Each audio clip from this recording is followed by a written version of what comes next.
खबरें जो आपको सीधे जोड़ती हैं हमसे, जिनका आपकी जिंदगी पर होता है सीधा असर। खबरों की वही तस्वीर, बिना बदले बिना डरे, जज्बा सच का लिए, सच दिखाते हैं। माध्यमिक विद्यालय मर्ज करने को लेकर आज विद्यालय की बालिकाओं द्वारा विरोध प्रदर्शन किया। जोधपुर चौपासनी हाउसिंग बोर्ड दूसरा पुलिया स्थित राजकीय उच्च माध्यमिक विद्यालय मर्ज करने को लेकर आज विद्यालय की बालिकाओं द्वारा विरोध प्रदर्शन किया गया। साथ ही सूरसागर विधायक एवं राजस्थान के मुख्यमंत्री भजन लाल शर्मा जी से मांग की कि इस विद्यालय को बालिका विद्यालय ही रहने दे। बालिका शिक्षा को बढ़ावा देने वाली सरकार का यह आदेश न्यायोचित नहीं है। बालिका विद्यालय का वर्तमान में 545 का नामांकन है, जिस राजकीय उच्च माध्यमिक विद्यालय चौपासनी हाउसिंग बोर्ड में बालिका विद्यालय का वर्तमान में 545 का नामांकन है, जिस राजकीय उच्च माध्यमिक विद्यालय चौपासनी हाउसिंग बोर्ड में 1000 से अधिक बालकों की संख्या है। दोनों विद्यालय के बालक बालिकाओं को एक साथ बिठाने के लिए भौतिक संसाधन भी पर्याप्त नहीं है, नहीं पर्याप्त शौचालय है। मार्च के प्रथम सप्ताह में बोर्ड की परीक्षाएं हैं, अभी प्रायोगिक परीक्षाएं चल रही है। परीक्षाओं के मध्य इस तरह से बालिका विद्यालय को मर्ज करना विवेकपूर्ण निर्णय नहीं है। एक पारी में विद्यालय संचालित करना संभव नहीं है।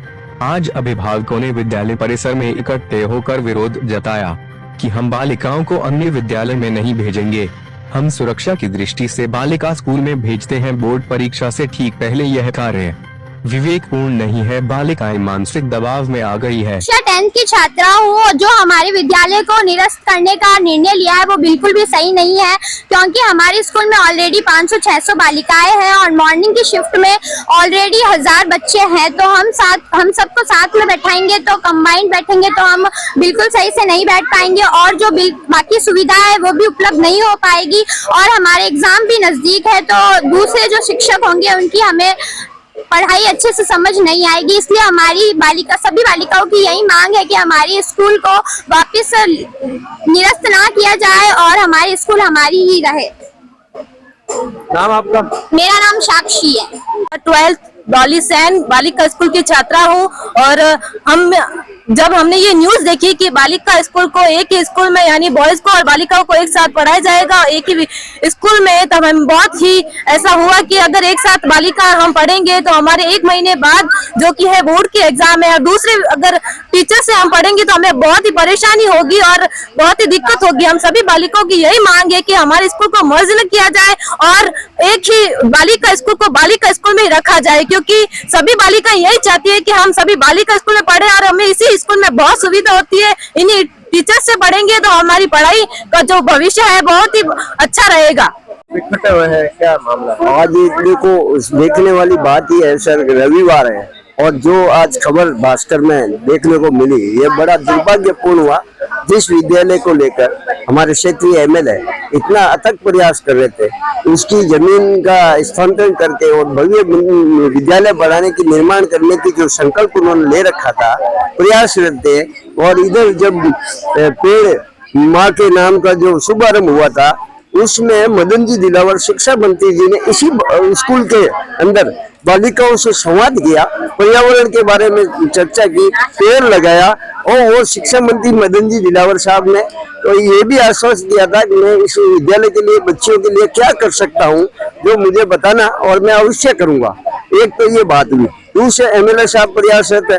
इसमें अचंभित करने वाली बात ऐसी घटनाक्रम आई कि सूरसागर की 2 विद्यालय कोई बालिकाएं जिनको मर्ज करने का आदेश आ गया। ये क्या मालूम, ये दर्शाता है कि ये प्रशासनिक कहीं त्रुटि रही है। जमीनी स्तर पर वास्तविकता को देखा नहीं गया है।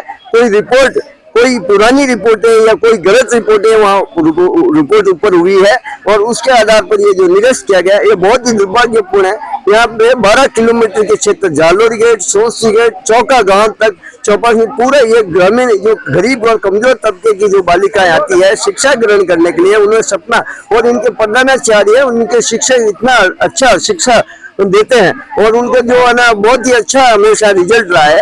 ये जोधपुर सूरसागर के अंदर नाम करने वाली बालिकाएं की 2 स्कूलें थी, उसी को मर्ज कर देना ये बहुत ही दुर्भाग्यपूर्ण। एक तरफ सरकार हमारी कह रही है कि बेटी पढ़ाओ और बेटी पढ़ाओ और बेटी बचाओ, तो ये शिक्षा जो केंद्र सरकार भी शिक्षा बालिकाओं पर जोर दे रही है, इस तरीके का जो निर्णय हुआ है ये प्रशासनिक कहीं कहीं त्रुटि रही है। मेरा निवेदन है राजस्थान की सरकार भजनलाल जी मुख्यमंत्री से मांग है हमारे क्षेत्रीय एमएलए साहब की भावना को ध्यान में रखें और हमारे क्षेत्र के बालिकाएं जो 545 बालिकाएं इसमें है जिनके रहने के लिए कमरे नहीं है, वो बाहर बैठ के धूप में पढ़ रही थी। उसके बाद में 1000 से ज्यादा लड़के वाली स्कूल है, उसमें मर्ज करना कहाँ उचित है। एक तरफ तो सुरक्षा के लिए हमेशा शौचालय के लिए कमरों के लिए मांग कर रहे थे, बिल्डिंग के लिए मांग कर रहे थे, एक तरफ निरस्त करने का जो आदेश है ये बहुत ही दुखदपूर्ण है और दुर्भाग्यपूर्ण है।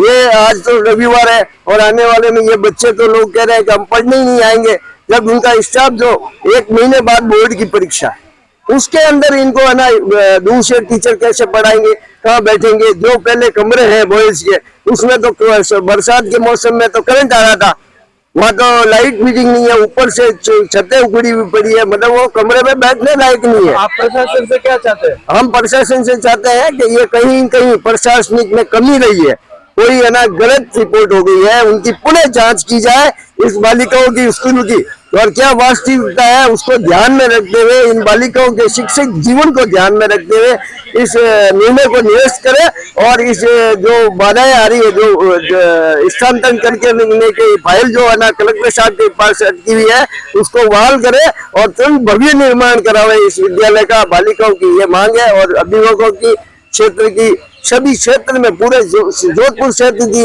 बहुत बड़ी स्कूल है जिसमें इतनी बड़ी स्ट्रेंथ है, गरीब लोग का पढ़ने जाए। आपका परिचय? मैं जगदीश तंवर हूँ और मेरे 2 बच्चे हैं, पहले पढ़ी एक अभी भी पढ़ रही है, मैं अभिभावक हूँ।